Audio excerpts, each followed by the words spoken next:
मुंबई सपनों का शहर, और जहां एक तरफ पुराने समय की गुफाएं हैं, वहीं दूसरी तरफ आसमान छूते हुए स्काई स्क्रेपर्स। मुंबई सदियों पुराने इतिहास से सजी हुई एक वाइब्रेंट टेपेस्ट्री है। एक छोटे से मछुआरों के गांव से लेकर आज एक ग्लोबल मेट्रोपोलिस बनने तक मुंबई हमेशा से ऑन द मूव रहा है। मुंबई की कहानी एम्बिशन, रेजिलियंस और यहां के लोगों के अदम्य साहस की कहानी है। ये कहानी आज भी उसी ऊर्जा के साथ आगे बढ़ रही है जिस ऊर्जा ने हमेशा इसे परिभाषित किया है। मेरे साथ चले मुंबई के फैसिनेटिंग इतिहास में और एक्सप्लोर करें उन की इवेंट्स और पर्सनालिटीज को जिन्होंने इस आइकॉनिक शहर को आकार दिया है। बहुत पहले एम्पायर्स और ट्रेडिंग कंपनीज के आने से पहले मुंबई कोली लोगों का घर हुआ करता था। ये इंडिजिनस फिशर फोल्क उन 7 द्वीपों के असली निवासी थे जो बाद में मुंबई बने। कोलिस समुद्र के साथ हार्मनी में रहते थे। उनका जीवन समुद्र की रिदम से जुड़ा हुआ था। वे स्किल्ड मछुआरे और बोटमैन थे जो आसानी से द्वीपों के आसपास के पानी में नेविगेट करते थे। उनकी विरासत आज भी शहर के वाइब्रेंट मछुआरा समुदायों और डिलिशियस सी फूड में अलाइव है, जो मुंबई के क्विजीन का एक इंटीग्रल हिस्सा है। आज भी कोलिस शहर के सोशल फैब्रिक का एक महत्वपूर्ण हिस्सा है। उनकी ट्रेडिशंस और जीवन जीने का तरीका मुंबई की एंशिएंट रूट्स की याद दिलाता है। मुंबई को बनाने वाले द्वीपों की स्ट्रेटेजिक लोकेशन शक्तिशाली एम्पायर्स की नजरों से नहीं बच सकी। सदियों से यह क्षेत्र मौर्य, सातवाहन और सिलहारा डायनेस्टीज के स्वय में आया। मौर्य अपने विशाल साम्राज्य के साथ अपने साथ एडमिनिस्ट्रेशन और इंफ्रास्ट्रक्चर डेवलपमेंट की लेगेसी लाए। कला और संस्कृति के अपने पैट्रनेज के लिए जाने जाने वाले सातवाहनों ने इस क्षेत्र की आर्टिस्टिक ट्रेडिशंस पर अपनी छाप छोड़ी।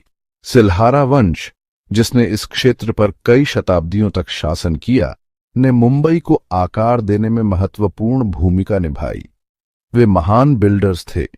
उन्होंने टेम्पल्स और वाटर टैंक्स का निर्माण किया जो आज भी उनके आर्किटेक्चरल प्रोवेस के प्रमाण के रूप में खड़े हैं। बौद्ध धर्म और हिंदू धर्म का प्रभाव मुंबई के लैंडस्केप में गहराई से उकेरा गया है। संजय गांधी राष्ट्रीय उद्यान में स्थित कान्हेरी गुफाएं पहली शताब्दी ईसा पूर्व की बौद्ध केव टेम्पल्स का एक कॉम्प्लेक्स हैं। ये गुफाएं अपनी इंट्रिकेट कार्विंग्स और सेरीन एटमॉस्फेयर के साथ शहर के एंशिएंट स्पिरिचुअल पास्ट की एक ग्लिम्प्स प्रदान करती हैं। एक और महत्वपूर्ण धार्मिक स्थल है एलिफेंटा द्वीप, जो यूनेस्को वर्ल्ड हेरिटेज साइट का घर है। यह द्वीप भगवान शिव को समर्पित अपने केव टेम्पल्स के लिए प्रसिद्ध है। इन गुफाओं के भीतर कोलोसल स्कल्पचर्स और इंट्रिकेट कार्विंग्स उस समय के आर्टिस्टिक और रिलीजियस फर्वर का प्रमाण हैं। ये एंशिएंट मॉन्यूमेंट्स मुंबई की समृद्ध कल्चरल हेरिटेज की पावरफुल रिमाइंडर्स के रूप में काम करते हैं, जो दुनिया भर के विजिटर्स और स्कॉलर्स को आकर्षित करते हैं। Section 5, a city of two empires, Mughals and Portuguese. 16वीं शताब्दी में मुगलों और पुर्तगालियों का आगमन मुंबई के इतिहास में एक टर्निंग पॉइंट था। मुगल अपने विशाल साम्राज्य और मिलिट्री माइट के साथ भारत के अधिकांश हिस्सों पर स्वे करते थे। पुर्तगाली स्पाइसेस और ट्रेड रूट्स की अपनी क्वेस्ट से प्रेरित होकर भारत के पश्चिमी तट पर प्रेजेंस स्थापित की। वे मुंबई की स्ट्रेटेजिक लोकेशन और उसके नेचुरल हार्बर की ओर आकर्षित हुए थे। इस क्षेत्र पर नियंत्रण को लेकर दोनों एम्पायर्स के बीच क्लैश हुआ, जिसमें अंततः पुर्तगालियों ने द्वीपों पर नियंत्रण हासिल कर लिया। इसने मुंबई के इतिहास में एक नए अध्याय की शुरुआत की, क्योंकि यह पहली बार यूरोपियन इन्फ्लुएंस में आया। Section 6, under the Portuguese sun, a new cultural tapestry. Mumbai में पुर्तगाली शासन, जो एक सदी से भी अधिक समय तक चला, ने शहर के कल्चरल और आर्किटेक्चरल लैंडस्केप पर एक इंडेलिबल मार्क छोड़ा। पुर्तगाली अपने साथ अपनी भाषा, धर्म और आर्किटेक्चरल स्टाइल्स लाए, जिन सभी ने लोकल कल्चर को प्रभावित किया।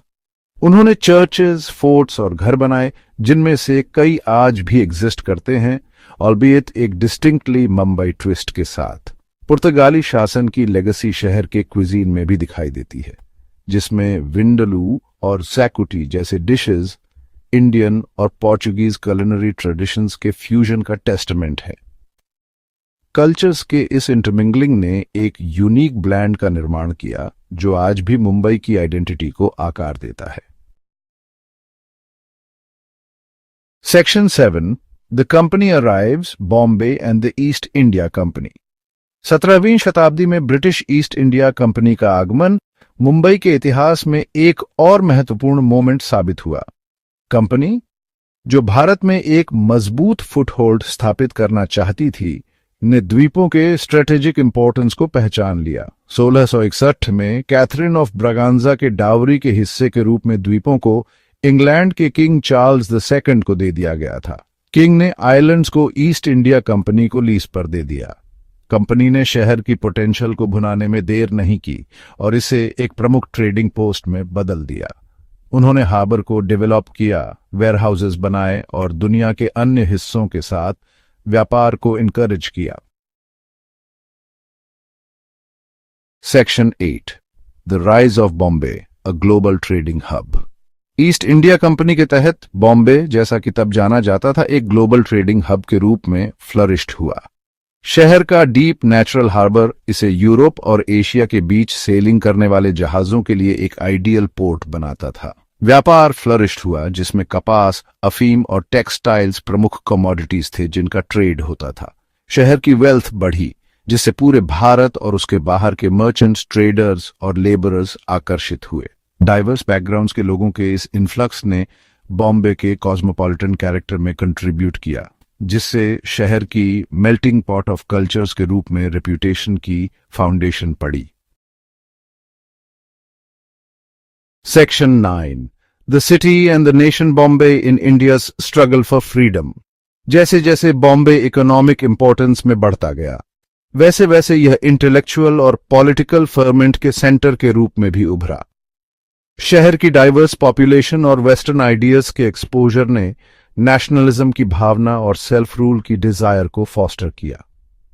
ब्रिटिश शासन से भारत की स्वतंत्रता के स्ट्रगल में बॉम्बे ने महत्वपूर्ण भूमिका निभाई। यह इंडियन नेशनल कांग्रेस का बर्थ प्लेस था, जो इंडिपेंडेंस मूवमेंट का नेतृत्व करने वाले प्रमुख पॉलिटिकल पार्टीज में से एक था। महात्मा गांधी, सरदार वल्लभ भाई पटेल और जवाहरलाल नेहरू जैसे लीडर्स ने बॉम्बे में सिग्निफिकेंट समय बिताया, शहर के निवासियों को गैल्वनाइजिंग किया और इसे फ्रीडम के अपने मैसेज को स्प्रेड करने के लिए एक प्लेटफॉर्म के रूप में इस्तेमाल किया। Section 10 a metropolis is born post independence growth.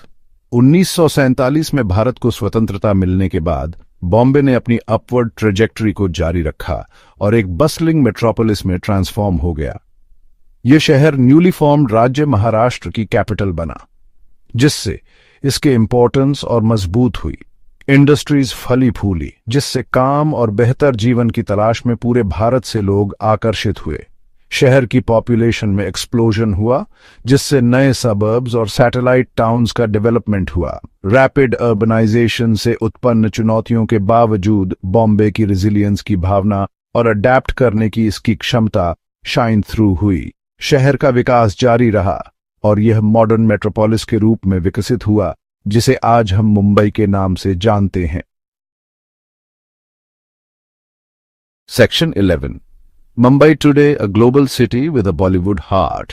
आज मुंबई एक ग्लोबल सिटी है, कल्चर्स का एक मेल्टिंग पॉट है, कॉमर्स का एक सेंटर है और इंडियन फिल्म इंडस्ट्री बॉलीवुड का हार्ट है।